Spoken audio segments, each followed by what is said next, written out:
آج یہ پاکستان ہمیں ملا ہے، پاکستان کا یہ خطہ، یہ زرخیز زمین، اور جو مالی لحاظ سے اتنی وسیع ہے، اتنی اہمیت کی حامل ہے کہ اس کے اندر اللہ تعالیٰ نے ایسے خزانے رکھے، ایسے ہیرے اور جواہرات رکھے ہیں کہ یہ زمین خزانے اگلتی ہے، اس کے اندر اللہ تعالیٰ نے بہت کچھ رکھا ہے۔ ہم حاصل کرنے کی کوشش نہیں کر رہے، ہم لوگوں کے غلام بنے، ہم انگریزوں کے غلام بنے ہوئے ہیں اور خود اپنی زمین سے معدنیات نکالنے کے لیے تیار نہیں ہے۔ یہ اسلام کے لیے یہ رقبہ، یہ پاکستان اللہ تعالیٰ نے عطا فرمایا تھا۔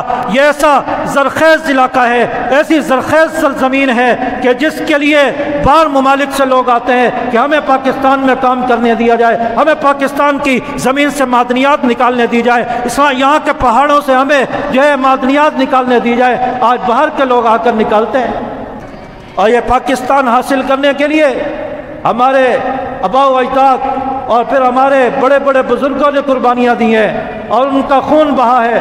انگریز نے مالٹا کی جیل میں، کالا پانی کے جزیروں میں علماء کو بند کر کے رکھا ہے۔ حضرت محمود الحسن، حضرت شاہ ولی اللہ محدث دہلوی، حضرت قاسم نانوتوی رحمۃ اللہ علیہ، بڑے بڑے علماء، بڑے بڑے مشائخ و بزرگ گزرے جن کو پاکستان کو آزاد کرانے کے لیے، پاکستان کا خطہ حاصل کرنے کے لیے ان پر ظلم ہوا ہے، ان پر تشدد ہوا ہے، انہیں مارا گیا ہے، علماء کو شہید کر دیا گیا۔ یہاں تک کہ 58,000 علماء کو انگریز نے، یہودیوں نے درختوں کے ساتھ پھانسی دے کر ان کو لٹکا کر شہید کیا ہے۔ درختوں کی ٹہنیوں کے ساتھ علماء کی لاشیں، علماء کے جو ہے میتیں لاشیں لٹکی نظر آتی تھی۔ 58,000 علماء شہید ہوئے۔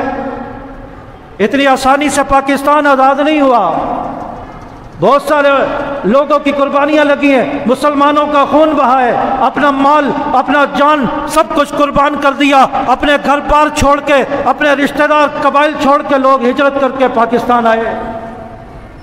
آج پاکستان کے ساتھ مذاق کیا جا رہا ہے۔